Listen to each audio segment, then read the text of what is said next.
Welcome, everyone. My name is Haley Blake. I'm the education coordinator for the Wilson Museum. And on behalf of the museum, welcome to our campus, which is located on the homelands of the Penobscot Nation and their Wabanaki relations. And we also have a substantial amount of people joining us on Zoom. So hello to our virtual audience as well. And we're excited to have Don Tenney speak with this Garden Club program. And I'll pass it over to Marty to say a few words for the Garden Club, and then to Gail to introduce Don more officially, and then we'll get started. So great, thanks. Can I tilt this? Yes, thank you. Don grew up in Massachusetts, but he spent his summers in Castine, as had his grandparents and his great-grandparents, who had been early rusticators to Castine, arriving by steamboat from Boston every summer. He earned a degree in zoology from the University of Vermont and then worked in Harvard's Museum of Comparative Zoology Development Exhibits in the Fossil Invertebrate Hall. It's a far cry from his talk today. He next did research in cancer virology at the Dana-Farber Cancer Institute at the same time that he earned a master's degree in medical microbiology from Northeastern University. We're getting further and further every minute.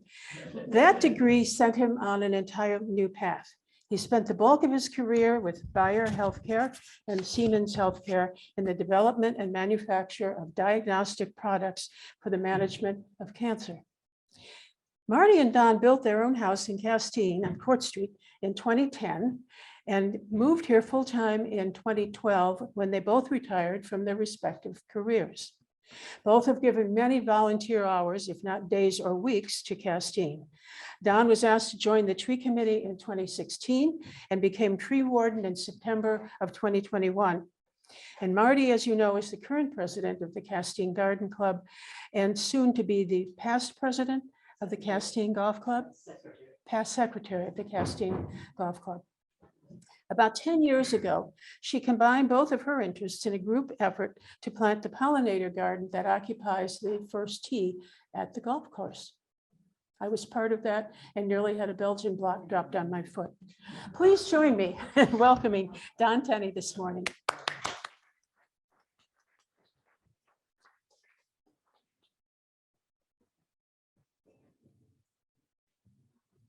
Thank you, Gail, very much for that introduction.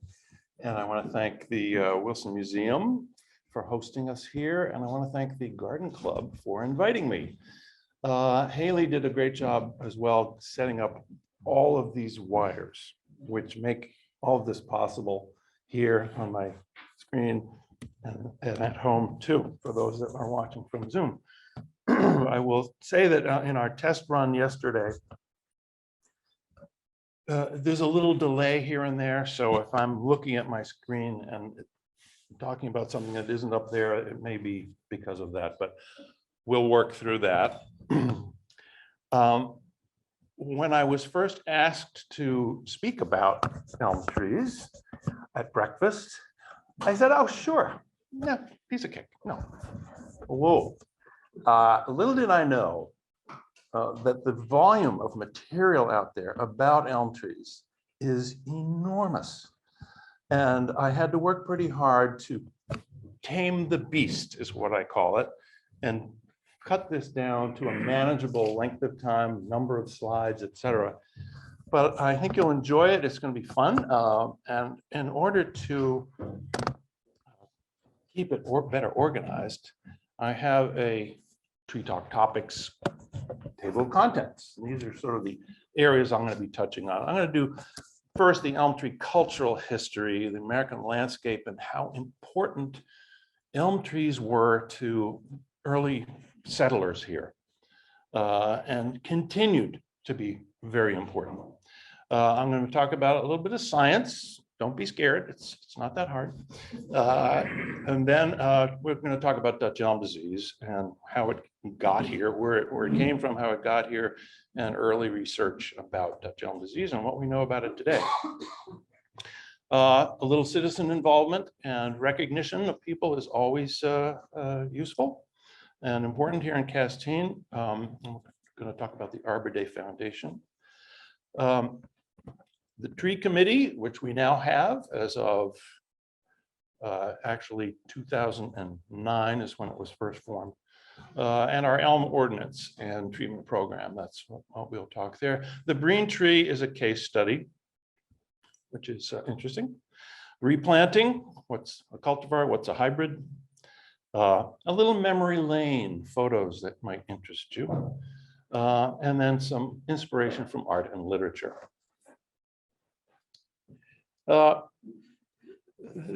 When early settlers came to North America, they saw elm trees and they were amazed. There are elm trees all over the world. Europe is full of them, Asia. There are hundreds and hundreds of species of Ulmus. But when they arrived in North America, they were astounded by the size and beauty of the trees. And when they cleared the land, it was not a good prospect to try to cut down elm trees. They were too enormous. Plus, they were beautiful. So they left them. Elms became a totem centerpiece in villages, eventually in the 17th, 18th, and 19th centuries. They were planted as ornaments to shelter homes, and I will show you some photos of those. And then in the early 19th century, suddenly there was a real wave of interest in planting for beauty for the towns and villages. And they became a universal item in the American landscape. Here is a painting by Albert Bierstadt, a member of the Hudson River Valley School of Luminous Painters. This is Moats Mountain, Intervale, New Hampshire. It's a lovely painting. I love the colors, but what do you see? You see elm trees left in the pasture land. And that's how the pastures looked back in the 1800s. Cows were more contented. They had shade to stand under. They gave better milk. All good.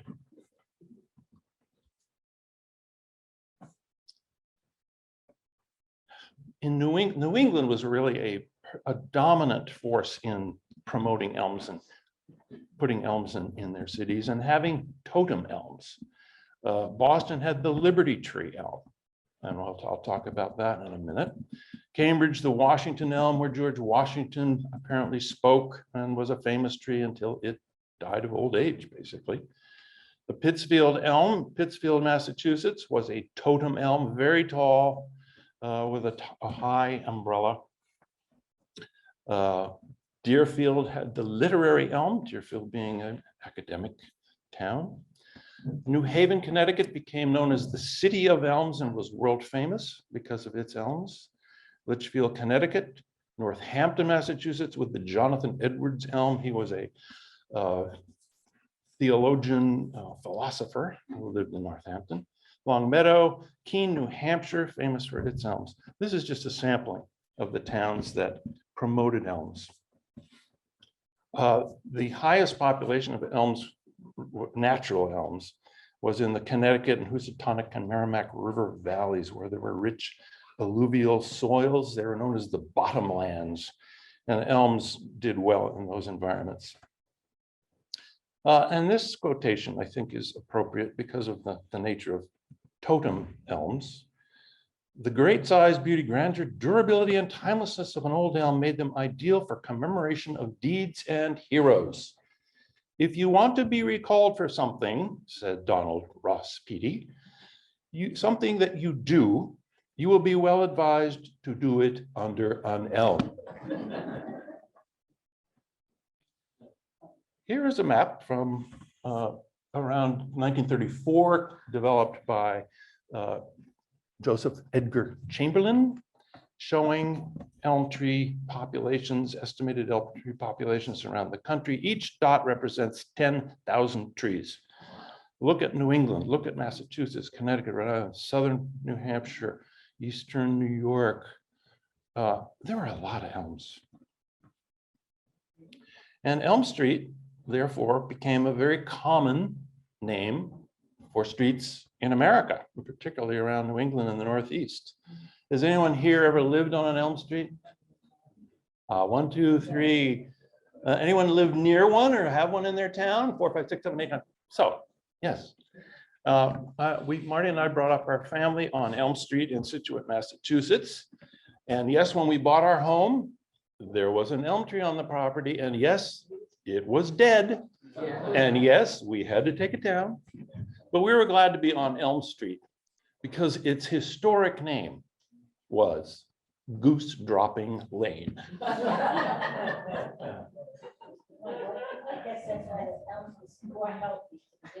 Yes. Here's the Liberty Tree, or Tree of Liberty, famous during the Revolutionary War, prior to the Revolutionary War. It was a symbol of political resistance. It was planted in 1646 by an innkeeper, Garrett Bourne, and the Sons of Liberty used it as a meeting place in protest of the Stamp Act and eventually the Tea Party protest in 1773. And in 1768, the students assembled there to pass resolutions against these acts of oppression. In April of 1775, the Revolutionary War broke out and the British soldiers cut it down. They did not want any more of these gatherings. So there was an example of a totem tree that bit the dust for political reasons. The great elm of Boston Common, another huge totem tree. I didn't know about this until my research, but it was a big one. Here's an example of bridal elms planted in front of a home when a couple got married. I figure the couple is long gone at this point because those trees are quite large and old by now. But there it is, South Chelmsford, Massachusetts. An allée of elms in New Haven, Connecticut. That's an example of what we saw and used to see in many, many New England towns and towns further west in the Midwest. New Haven was known as the city of elms and was world famous. People came to see New Haven because of its elm trees. And French urban design, the garden allée, so to speak, like path, alley, path, was known as le jeu de maille, or palmaille in France, and Pall Mall in England. So I believe it's where the word mall came from, the mall in Washington, D.C., paths along beautiful green spaces. Many people don't know, many people who planted these trees are unknown. We don't know who actually planted them. In the case of New Haven, a man named James Hillhouse, who was a political figure in Washington and was an avid elm planter, planted hundreds and hundreds of elms between 1786 and 1800, creating this amazing series of allées of elm trees in New Haven. Here in Castine, who planted them? We don't really know. They were planted, but there is one piece of information that came out of the Historical Society, kind of a genealogical piece of information, that a man named Otis Little planted most of the streetscape shade elms on Green Street and Court Street. That's all we know about him. And it was probably early 19th century that those were done. And let's see, there we go. I have to put this in because this is where Marty and I went to college. We went to University of Vermont, and there's an alley in Burlington. The thing about Burlington at the time we were there in the 60s was there were lots of elm trees, and you had a view across to the east to Mount Mansfield, the Intervale there, beautiful view. You look to the west and it was basically elm trees.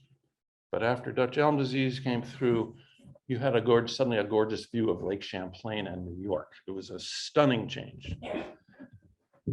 And here in Castine, of course, I can't leave this topic without mentioning the village elm. Here, pictured in 1880s, which is probably about 30 or 40 years old in that little picture. And here it is in 2017. So it's probably 160 or more years old at this point in time. Aha. What do we see here? This is a painting by Henry Lane, a noted painter. He was the son of a shipwright who knew how to build ships and rig them. So a lot of his paintings are about ships and seascapes. But he visited Castine from time to time. He had a good friend, Joseph Stevens. Stevens Street is named after him. I think the house was down in here. But this is one of two paintings he did of the harbor and beyond. And you can see Mount Blue Hill here and the Cadillac Mountain and Mount Desert Island over here. And lovely tall ships, plus a paddle wheeler here. This is a steamboat bringing people to Castine. As you can see, also the view shows farmland, grazing, harvesting of hay. This is Pleasant Street. Here is the rope walk. But what else do you see here? Little baby elm trees all in a row, planted all along Battle Avenue. Who did it? We don't know. But that was the beginning of our planting of elms. And apparently, the other towns in New England who had already substantial elm growth, elm tree streets, were tourist draws. People wanted to come and see these towns. And towns that didn't have these elm trees were so jealous, they started planting elm trees because they wanted in on the tourism industry. Maybe that's what Castine did. I don't know. Maybe Castine just needed some shade. But either way, Castine planted a lot of elms.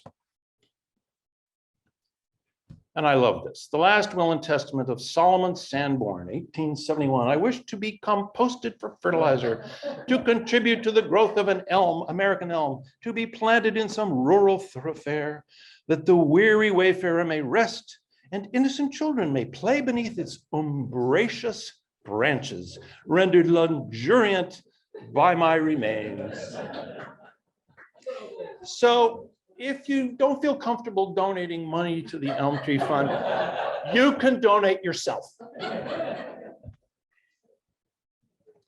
And now a little science.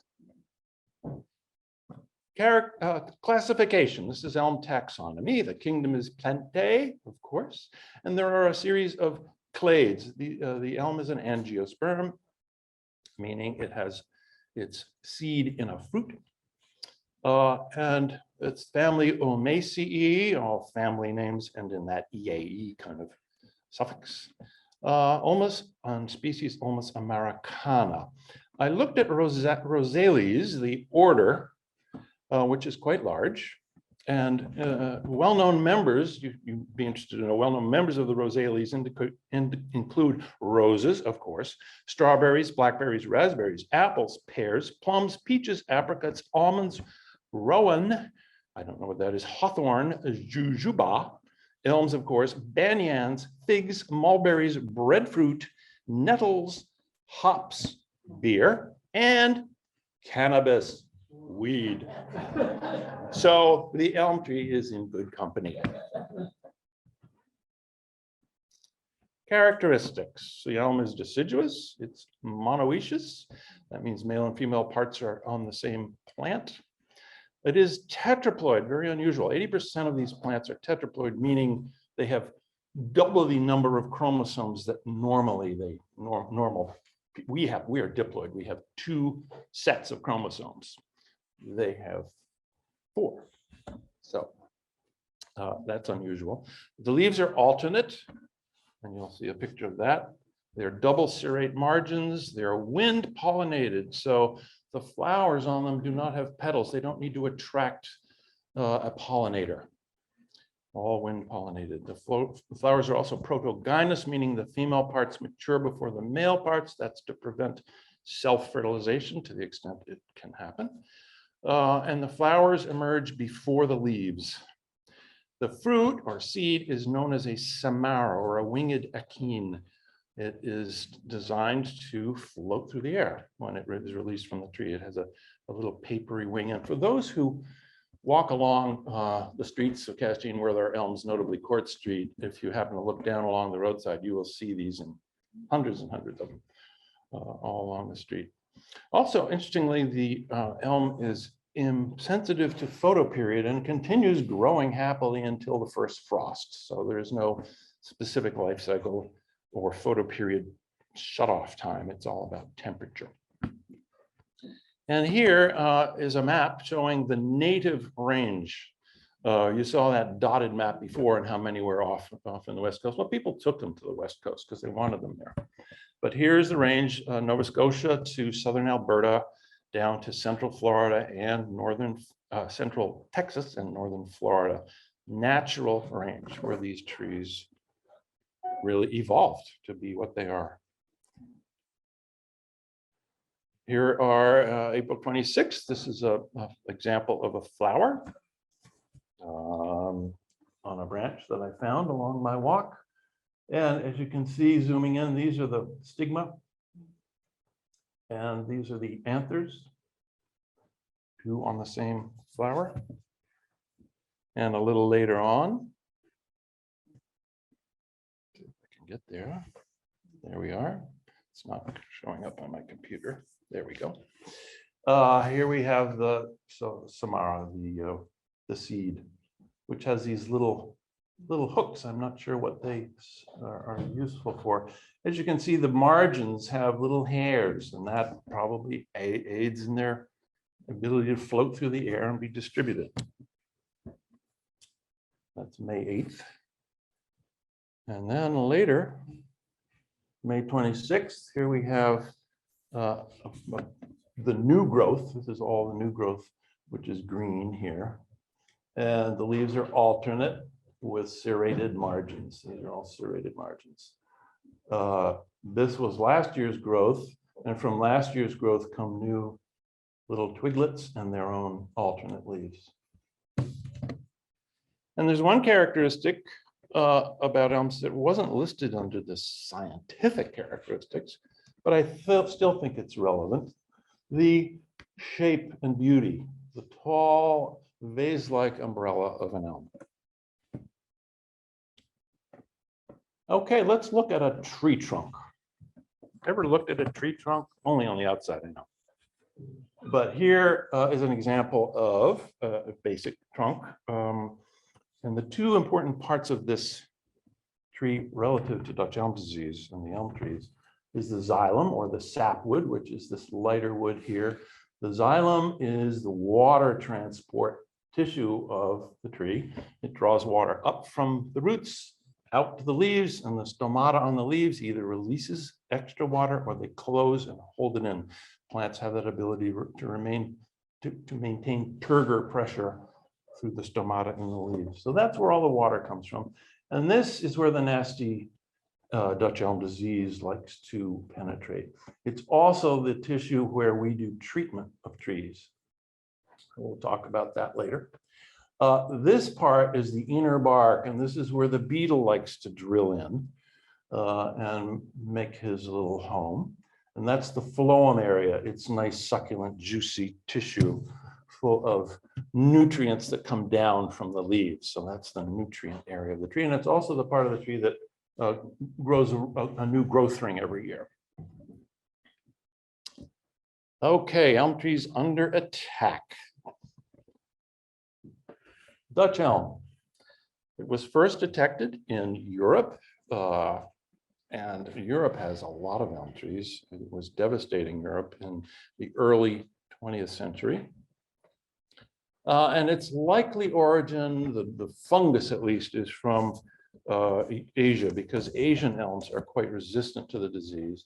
There are still plenty of bark beetles around, and the bark beetles got contaminated with the fungus when it arrived, and they naturally carried it with them wherever they went.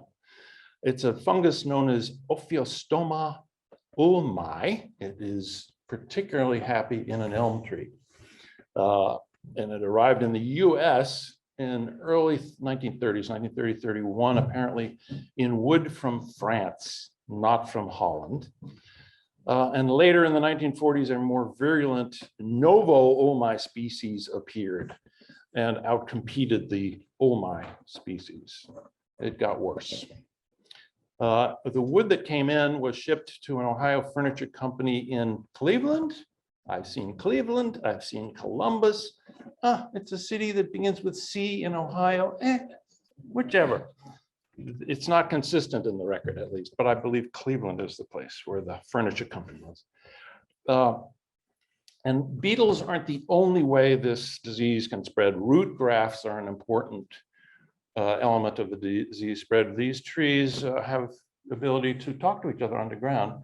If you're familiar with a book by Peter Wolleben called The Hidden Life of Trees, all of the chemicals they talk to each other with and the underground talking with fungi underground, the wood wide web, all of this new sort of discovery is going on. But root grafts are certainly part of the story here. Now, Dutch elm disease research was conducted initially in Holland by 3 important women. You Garden Club ladies should love that, I know. Barendina or Dina Sperenberg first recognized the disease, had existed since 1900 in Europe. And her publication in 21 began actual earnest disease, Dutch elm disease research. B. Schwartz isolated the fungus in 1921, and her discovery led to the naming of the disease. So it's B. Schwartz who is responsible for this Dutch elm disease naming. Christine Buisman, I hope I pronounced that right, is identified the sexual stage of the fungus, and she also made important contributions to the development of experimental infection methods to elm seedlings, which brought about the research into creating disease-resistant elms. And I should note properly, this is in the laboratory of Dr. Johanna Westerdijk at the Willy Commelin Schoten Phytopathological Laboratory. Just to give it its proper association. But there are the ladies that started it all in terms of research. And here's that nasty little beetle. This is the European bark beetle, Scolytus multistriatus, which was introduced here on wood. Look at the little millimeter, 1 millimeter here. So this critter is about 3 millimeters long. They are tiny. I asked Bill Berman, our arborist, has he ever seen one? And he says, well, you don't really, and which one do we have? Do we have this one or the native beetle here? He said, you don't really need to see the beetle because they form different galleries. I'll show you a gallery in a second. But we do have both here in Castine, in this area. Here is the native bark beetle, native to North America. Quite a tongue twister, Hyalurgopinus rufipes. Another little nasty critter, but they're just, all they're doing is going about their business. Eating little trees, eating trees. Taxonomy, classification. The beetle is of the kingdom Animalia, of course. It's an arthropod, joint feet. Insects, Coleoptera is beetles in general, and Scolytus multistriatus is the actual binomial nomenclature name, thanks to Carolus Linnaeus from Sweden. Correct? Correct. Okay, the life cycle of this little guy includes the beetle selecting stressed or dead elms. They don't like to penetrate healthy elms because the elms fight back. It excavates tunnels in the inner elm bark. And this is not the greatest picture, but it's the best I could find. But it's this groove right in here is the tunnel they dig. And as they go, after they mate, the females drill into the inner bark and march along, planting eggs along the tunnel. In the springtime, the eggs hatch and larvae excavate these fan-shaped gallery lines. They go out this way, and they are going out this way as well. That is how the babies, the larvae, eat. They eat the inner bark, and that they end all of these little tunnels end in pupa chambers. And later in the spring, those pupae hatch into adult beetles who drill out of the tree and fly to the top of another tree for quote, quote, maturation feeding in the twig crotches. They go in the little tender parts of the upper elm tree. And all this takes about 6 weeks to go through this process here. They overwinter in the lower bark, so they're always lurking in the winter. They're there, they don't go away. The one thing about the two species of beetles is that these galleries look different depending on which beetle it is. The Sculitis multistriatus have the vertical with the grain of the wood. The Hyalurgopinus rhophipes is more horizontal, the native bark beetle. So you can tell which beetle has been there because of the shape and orientation of the feeding galleries. Okay. The Ophiostoma novo-ulmi classification taxonomy. They are from the kingdom fungi, which is enormous, I assure you. And the genus here is Ophiostoma, and ulmi and novo-ulmi. And the novo-ulmi is the most prevalent right now. The fungal spores mature in early spring and they are sticky. And they attach to the adults as they emerge. And it's perfect timing when the beetles emerge. The spores are available to stick to the beetles. And maturation feeding delivers the spores into the inner bark and the xylem of a victim tree. The mycelia of the fungus then grow downward in the xylem. That's when you see things happening to a tree. I'll have pictures of that. The cell walls are destroyed and become discolored. And the infection triggers a network of protective barriers in the xylem. They're tyloses. These are protrusions in the fine xylem tubules that try to compartmentalize the fungus from the lower parts of the tree and prevent it from penetrating downward. There are also some metabolites that are produced, suberin, lignin, starch deposits, manzanones, and flavonoids. All of these are chemicals that the tree is stimulated to produce to drive away the infection. Unfortunately, those chemical production is a little late, and the tyloses tend to clog the xylem, and it causes the tree to basically strangle itself. And that is when flagging becomes evident. And I'll show you some pictures of that. The next phase of the life cycle, fungal life cycle, is the saprophytic phase, the outward movement of mycelia from the xylem into the cambium layer. That's where the beetles live. They originate from, if there are any colonies of fungus that originate from a previous infection, those fungi mate. They actually have, it's an alternation of generations. There's the sexual generation within the tree, and then eventually a asexual sporophyte generation, which is what sticks to the beetles. The fruiting bodies are formed. That's the asexual phase. The spores are released.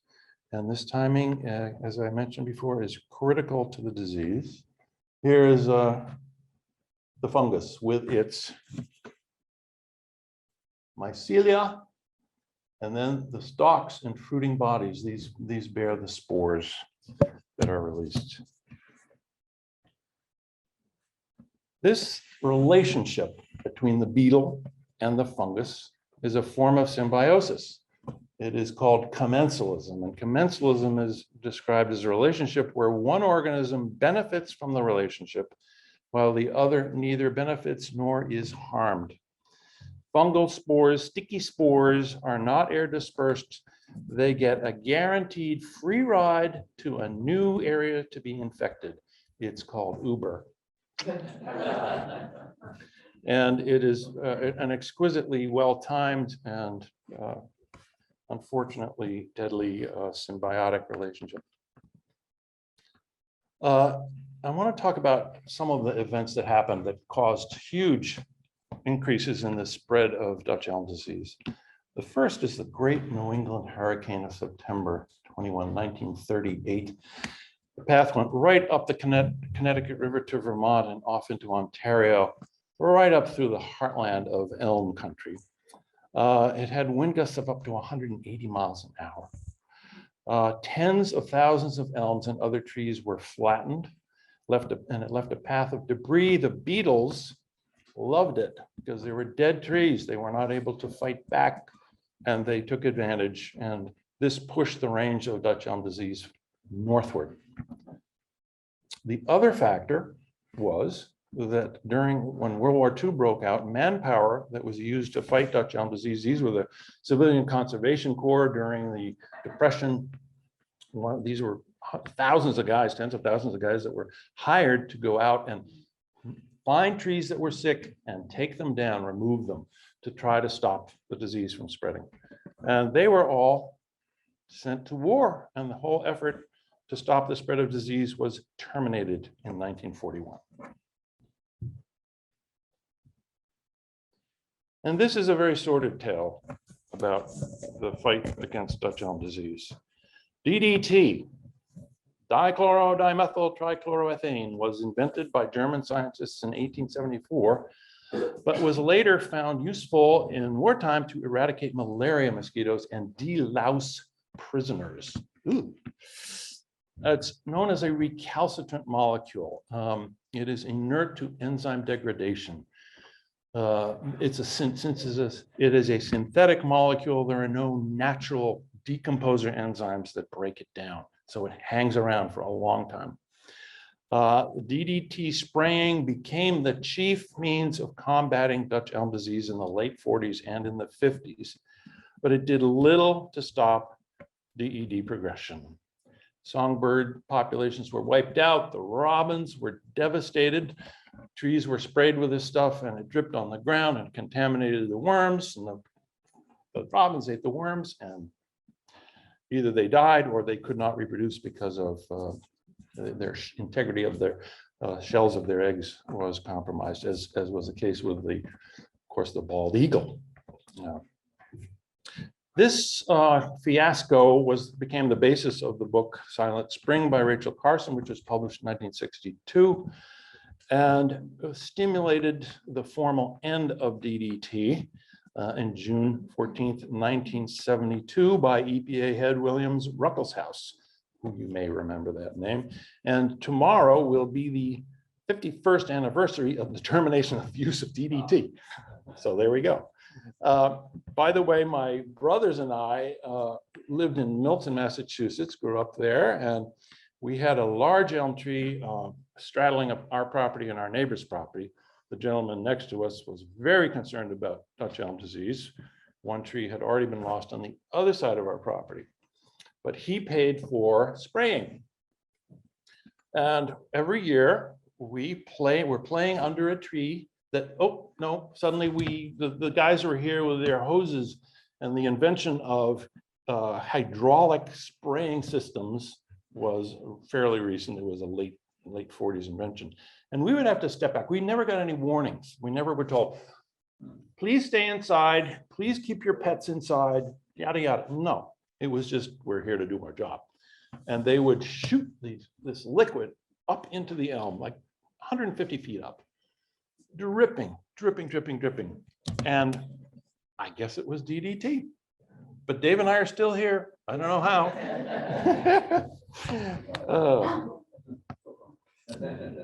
And by 1948, by the way, the DDT was being sprayed in 200 towns in Massachusetts alone.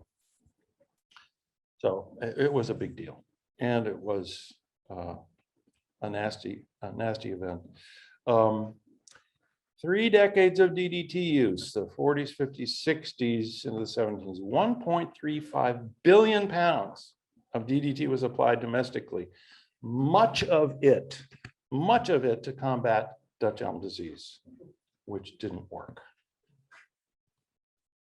Citizen involvement. Okay, well, this record keeping in this town is not the greatest, and I've done my damnedest to get this right. If I've left anyone out or misspeak about this, don't jump down my throat, please.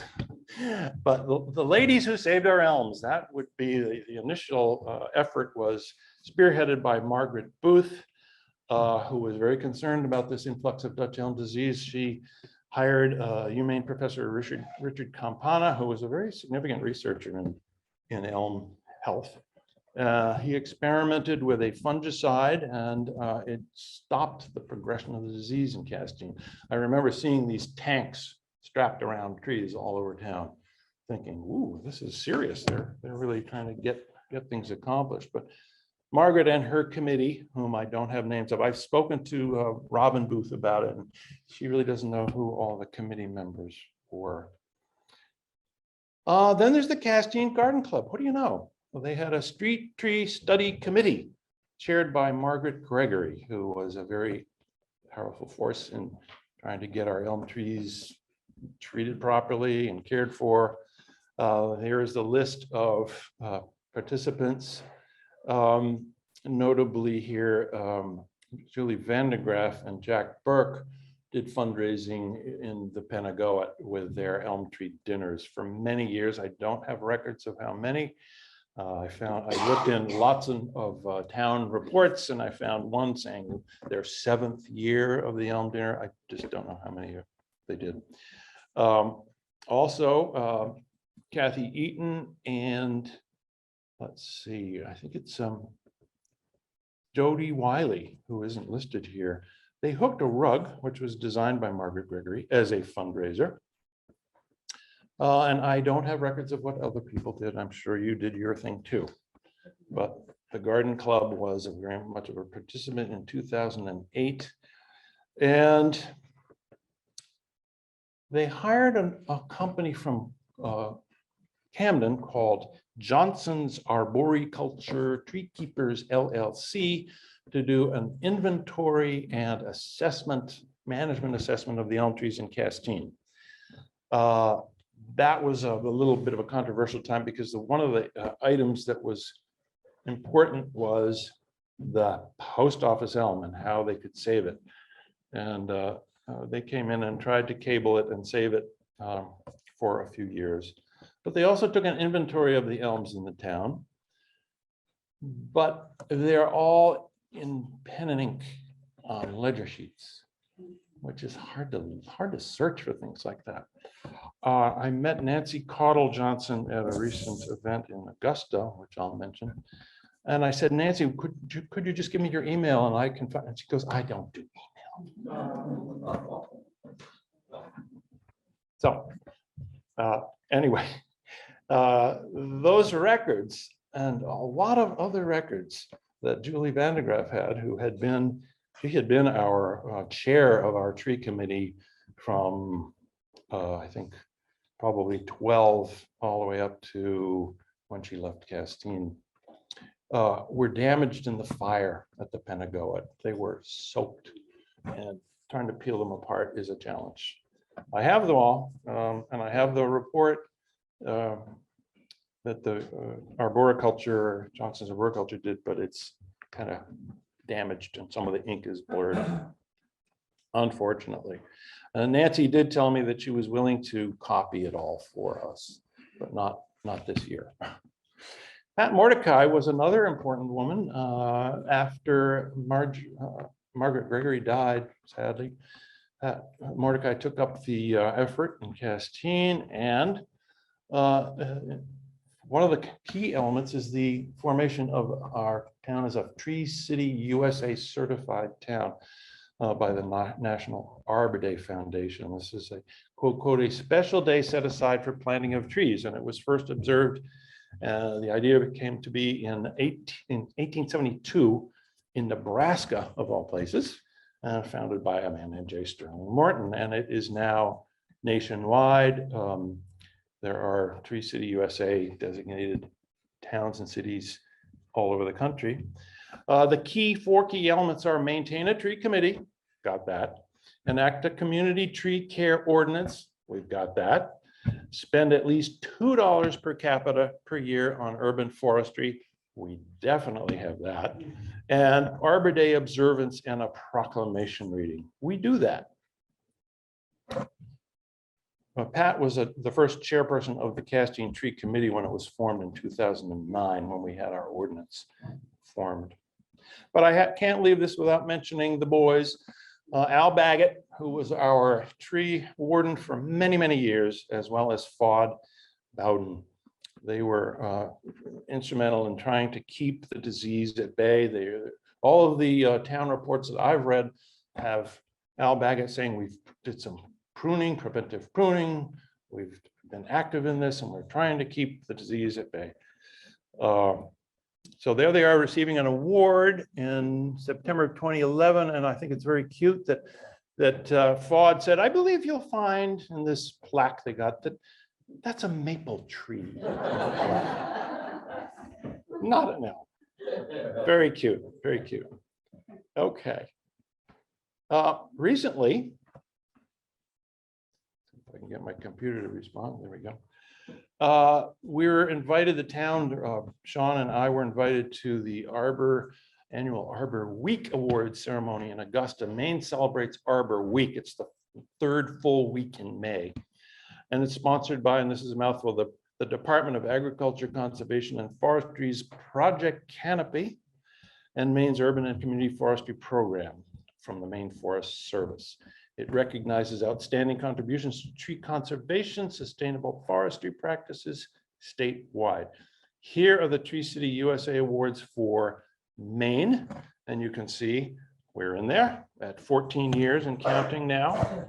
And there are other towns that have just begun, such as Ellsworth at 2 years, or others such as Westbrook and Farmington at 46 years. So there's quite a spread in that action. So these are towns that really take care of their trees, and Project Canopy's concern is the replanting of trees wherever possible.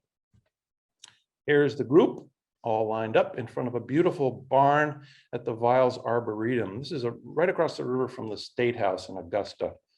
And all of the towns were represented there. There was an awards ceremony, and here is a gentleman holding a certificate that sits over on the ledge there. Jan Santerre on the right from Project Canopy, and Amanda Beal, Commissioner of the Department of Agriculture, Conservation and Forestry.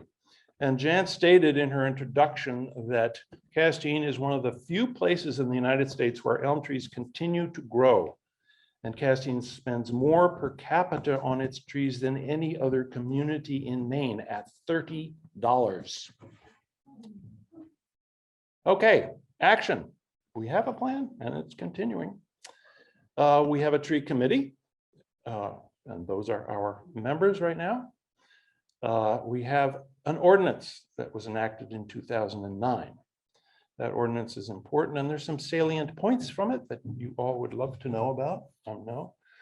The committee has oversight of the town's elms and other significant streetscape trees, but we also have oversight over elms that are private. The select board appoints a tree warden, which is a liaison between the committee and the town manager. We have select a consulting arborist, that's Bill Berman of Berman Land and Tree. And definitions here, public tree area is within the town right of way or 35 feet from the center line of the road. That's the public tree area. The private elm is any tree outside of that town right of way. And property owners are responsible for care and removal of and disposal of elms at their expense. Sorry. We take care of the streetscape trees. A town elm is any elm within the boundaries of the town. And significant streetscape trees are 40 inches or more in diameter, like this, 40, at breast height and located within the public tree area. No public tree elm or town elm 10 inches or more in diameter may be cut down without written approval of the tree committee. So be careful. If you're planning to cut down a tree, make sure it isn't an elm tree, because it will get you. And there's a time limit on private elm removal. You have to, if you're notified by me that you have a diseased tree, it's a 2-week time frame when you have to get it removed. Yeah, that's what's in the ordinance. Sizing up an elm. How do we measure these things? Well, there's something called the Maine Register of Big Trees, and it is quite a lengthy list.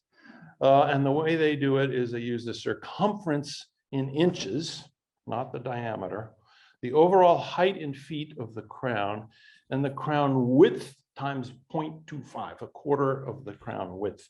That's the formula that arrives at a point system.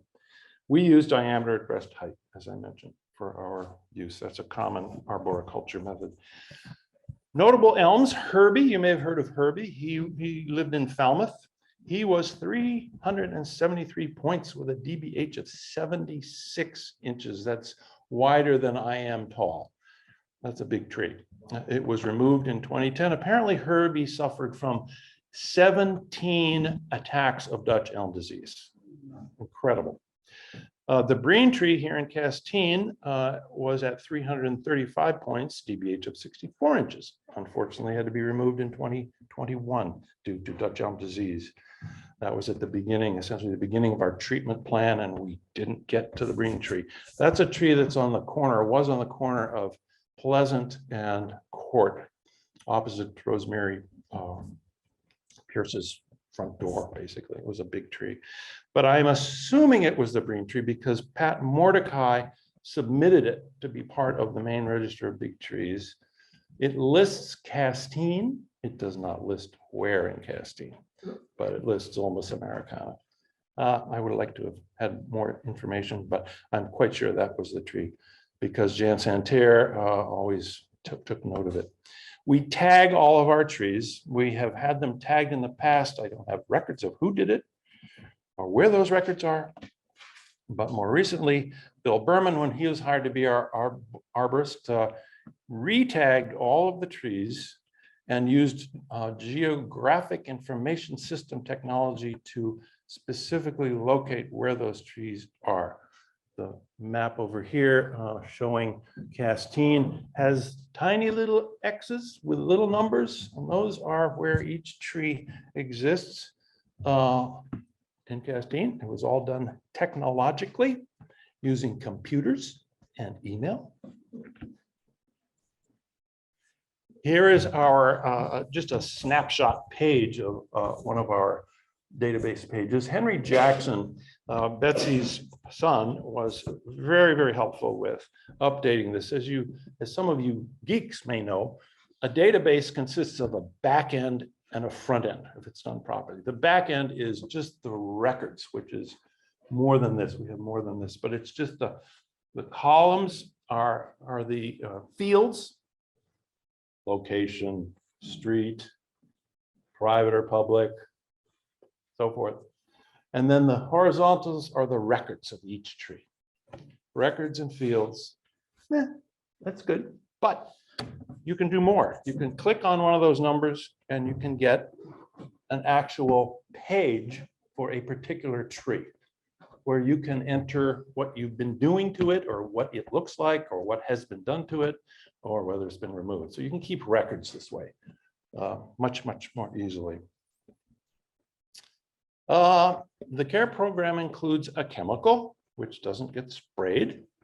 There are 75 trees that are on our streets that we treat, and it's the program that began in 2016. The chemical we use, this is Arbotect, was specifically formulated for Dutch elm disease after quite a bit of research. It also is effective at treating sycamore anthracnose, just so you know. The root flare injection method is what is used by Bill Berman, and it's a 3-year program for each tree every 3 years. So every 3 years, it's back to tree number 1. Meet Bill Berman. Here's Bill. This was a windy day, so his beard is kind of misbehaving. He's our consulting arborist. He is a highly qualified individual, licensed professional forester, landscape utility arborist, master pesticide applicator, ISA certified arborist. He is awesome. There's our map of GPS mapped elm trees showing the ones that have been treated, the blue dots, and the ones that have been removed, the red dots. That's just a recent snapshot. And here is a picture of what root flare injection involves. Bill determines the dosage for a particular tree. This is a big tree on the golf course. He calculates the dosage by diameter at breast height and the size of the crown. In his truck, he will formulate the juice in a big tank. All of these tubes have little pins that go into the xylem all around the root flare. This makes sure that the chemical gets up into the tree, all the way up. You may see him around town doing this. The chemical is actually drawn up by the tree. There's a little bit of back pressure put on the tubing. So there's a positive pressure, but the tree literally drinks it up through transpiration. And some trees are better behaved than others in terms of how long that takes. This tree is a beauty, so and it does behave quite well. No discussion about this would be complete without mentioning the microburst that happened in 2007, where we lost 21 legacy elms, and there is the bloody story right there in a special publication by the Penobscot Bay Press. Now, how are we doing on time? I'll go fast. The green tree case study. What we do when we suspect disease is we have the tree biopsied by the arborist. We confirm disease through the plant disease diagnostic lab at the University of Maine. That is free of charge for in-state organizations.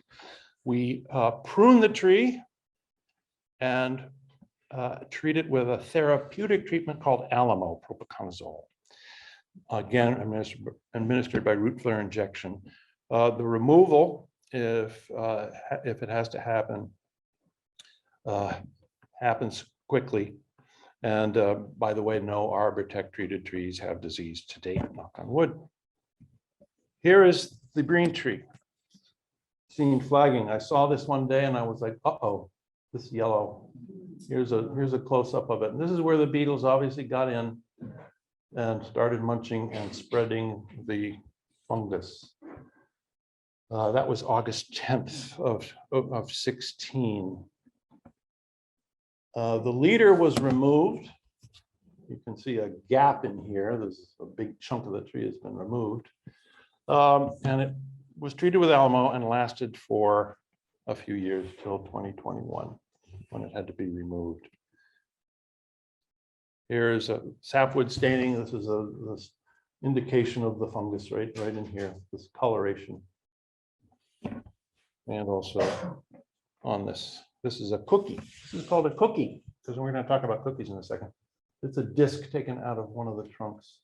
Bill tries to go 10 feet below any visible staining when he removes a leader to hopefully remove all traces of fungus, but it's not always successful. Here's the green tree stump, and Johanna Barrett was nice enough to stand on it for scaling purposes. And one of the things that she was interested in doing with her husband was to take a cookie out of the tree to save it. And it is now with the Blue Hill Heritage Trust being cured. I call this a cookie cutter because that's some honking chainsaw there. It's 40 inches long. Here is Bill cutting, and as you will note, there is a large cut line underneath here. He's working on half of the tree. A single cookie out of that tree would have been way too much to deal with and too heavy. There's the cookie. Here is Bill lifting the cookie with a serious piece of equipment. And then he cut a separate cookie out of a quarter of the tree. This squarish one here went to the University of Maine. Here it is.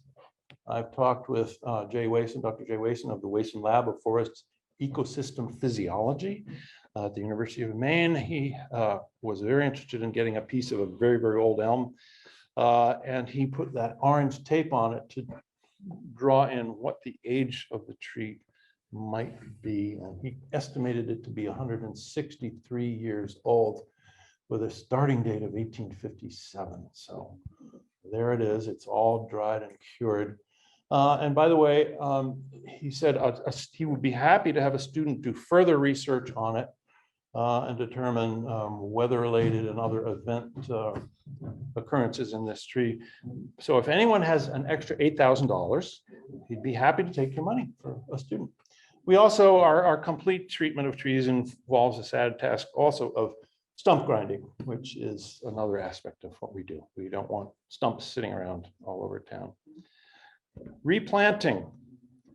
The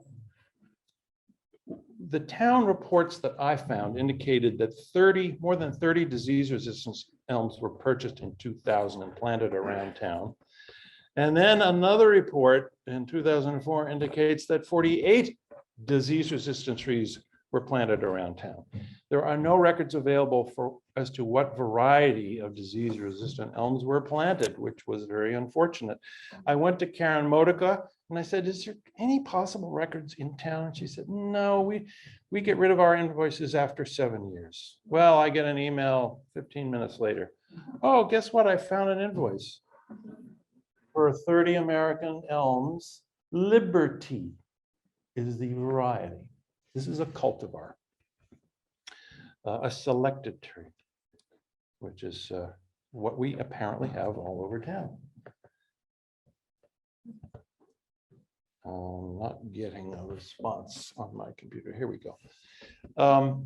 I just want to point out other cultivars that have been planted in town are Princeton elms. They're on the golf course. And one was donated by the Garden Club for Arbor Day. So there are Princeton elms here. That's a cultivar. We're going to talk about cultivars in a second. An additional 10 were donated by generous members of the Castine Golf Club. And a year later, 8 Valley Forges were planted on the golf course. So if you're driving up the hill and curve onto Battle Ave, you'll see them all lined up around the right side and the left side of Battle Ave there. Okay. Selections of trees in Castine. A cultivar is known as a plant produced by selective breeding or vegetative propagation from plants with desirable traits originating and persistent under cultivation. The cultivars that we have in our town, with the exception of New Harmony, is Princeton, Valley Forge, American Liberty, and St. Croix. I happen to know someone who did plant a St. Croix. There's also a hybrid tree. This is an Asian hybrid called Accolade. We have 5 in town right now. Here are our cultivars. Princeton. This was selected in 1922 by the founder of the Princeton Nurseries. It was found to be Dutch elm disease resistance in 1990 and is propagated vegetatively. So it's a clone of its original self. And those are the ones in the golf course. Here's a quick snapshot of a nice LA of Princeton elms that are out in Claremont, California. Valley Forge and New Harmony. These were seedlings selected in Ohio by Townsend and Schreiber. They were considered Dutch elm resistant tree cultivars, drought and poor soil tolerant. The roots, and they're propagated by roots from softwood under mist. Sounds comfortable. Released in '95 by the National Arboretum after 20 years of research, and they first became available as disease tolerant cultivars around that time. And those are the ones. Those are the few that we have 8 on the golf course. American Liberty. These were the ones that were planted back in '01 and '04, but this tree is different. It is called a multi-clone. It is actually 6 genetically distinct cultivars, not a single cultivar. It was developed by the Elm Research Institute. It looks like a classic elm, very lovely. The 6 clones vary in their resistance to Dutch elm disease. They are also subject to wind damage in the winter. But we don't know which clone was planted here in Castine. It may be one of the good ones or not so good, because Townsend and Douglas did a research project and found that Liberty had an 18% survival rate when challenged with the fungus over 4 years versus the Princeton and Valley Forges, which were a 95% success rate. Williamstown, Massachusetts apparently planted 100 Liberty elms in the mid-90s. In 2001, all had died of Dutch elm disease. There are other experiences that are more successful, so I read. Accolade, this is Castine's hybrid. It is a Ulmus davidiana japonica hybrid, which comes from Asia, and Asian elms are notably resistant to Dutch elm disease. It came from a seed collected at the Arnold Arboretum, propagated by grafting of rootstocks to the Siberian elm. It's a beautiful tree. It's not as tall as the American elm. Its leaves are smaller, and it was planted on the common. The three that are on the common are next to the UU Church, and there's one on Court Street and one on Dyer Lane. There's a snapshot, not bad, very disease resistant. The National Elm Trial, which took place between 05 and 15, involved 19 cultivars, and the final ratings were New Harmony and Princeton were the winners for Americana, and for Asian elms, New Horizon and Morton Arboretum's Accolade. I want to show you a New Harmony that was planted in 02 in Kennebunkport. That's my brother's property. Here is the tree, and it was showing early signs of flagging. You may note right in here. This was in June 26th of last year. And here we have July 17th, progression. August 26th, lots of loss of canopy. September 26th, it's kind of toast. And here it is this spring, not leafing out. The town was reluctant to take it down, even though they planted it. And they were not interested in testing it for Dutch elm disease. This is not helpful. Kennebunkport, get your act together. Replanting is what we're doing is trying to avoid a monoculture. We're not going to plant a whole ton of elm trees anymore. We want species that are appropriate for a streetscape, have shade, they're road salt tolerant, drought tolerant, tolerate soil compaction, and appropriate for zone 5B, which is where we are. We want to minimize elms. So we looked at a few obvious candidates. Beech. Nope. Beech leaf blight is happening. Go by the Arnson's house. Go by Blake Cottage, Belmont Cottage opposite and Miller's. You will see it. Maple, no, they do not like soil compaction or street salt. Oak, no, we have brown tail moth, and more recently, Marty heard on a Maine calling about a new disease coming into Maine that's called sudden oak death. I think that's what it's called. It sounds dreadful. Ash trees, no, obviously not, because of the emerald ash borer. Emerald ash borer is making its way up into Maine, and it's also already up in the county, up in the Madawaska area. So 4 perfectly nice tree species are not candidates for us. We've talked to some entomologists in the state, and they suggest a tulip tree. There's on the left. We have planted 2 opposite the fire station. You'll see those little babies down there. And then a ginkgo. Ginkgos are apparently okay for up in our zone area. This is one photo I took last week in Cambridge, Massachusetts. It's quite a lovely tree, and they are apparently fossil trees. They are like tortoises or alligators. They have existed for 270 million years, apparently. But that said, last year we got a contribution from the Central Maine Power Company, Chris Spiegel. They selected Castine to donate a tree for Arbor Week. So we got a Valley Forge. Okay. Now this is going to be easy. A trip down memory lane. Photos. Lovely. We know where we're looking, of course. This is Pleasant Street. Tarantino over there, the rope walk. What do we see? Little planted elms along the street here. Castine didn't have many trees. This was back in the 1870s. Okay, there's our lovely brick block. And this postcard or photo was designed to accentuate the Castine stores, but no, I see the elm tree. That's what I see. Court Street, late 1800s. There's the UU Church Tower, and the street is shrouded in shade. Beautiful. Here's a look from Pleasant Street down Lower Court with, I think you can see the remains or the rope walk back in here. And it looks like this vehicle going by was trying to do some road grading from winter damage. How about that one? This is a postcard courtesy of Sally Foote. Anybody have an idea where that is? Court. This is Court. This is Maine.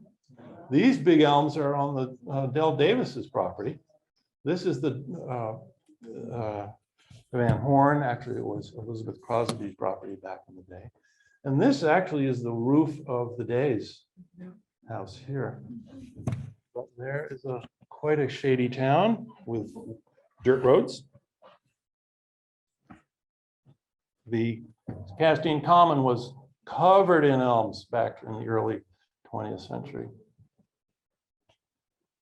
The Johnston House. When I showed this to Doug, he was flabbergasted. He'd never seen this photo before.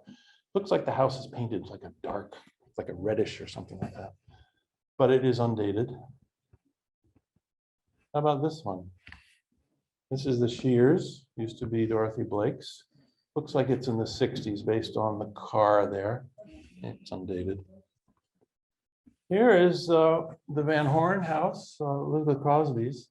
And I looked at this and I thought, what the heck is going on here? You have a fellow sitting here, but there's all this debris everywhere. Then I looked again. There's something going on here. And zooming in on it, there's an orchard ladder going way up into that tree. And there's another ladder behind it. They were doing some serious pruning on these trees. Here they are today. They are still hanging in there. The one on the left has unfortunately had a few serious leader removals here, but they're still cooking along. And our beloved post office elm that was removed in 2011. But before that, back in the 60s, this is what the Main Street looked like, Lower Main, shrouded in elms and shade. And now quickly, just art and literature. Plein air painters, Christy Nickerson down on Water Street. Suzanne Savage painted a Pleasant Street view. A woman named Shoshana White was commissioned by the University of Maine to design a sculpture, and she decided to create a glass cube and use photo technology to produce the images you see. The photos she took at the MMA campus, she learned that Castine had elms, and she just flipped and went, I'm there. So this is the piece of art she designed, which is quite nice. Quite nice. And of course, we can't forget Clark Fitzgerald's use of elm, ebb and flow. This was produced in 1968. You know, this saying, diamonds are a girl's best friend. Well, this lady got all dressed up. She is in ice, and she was quite spectacular that morning. And did you know that elms are quite mischievous? They are.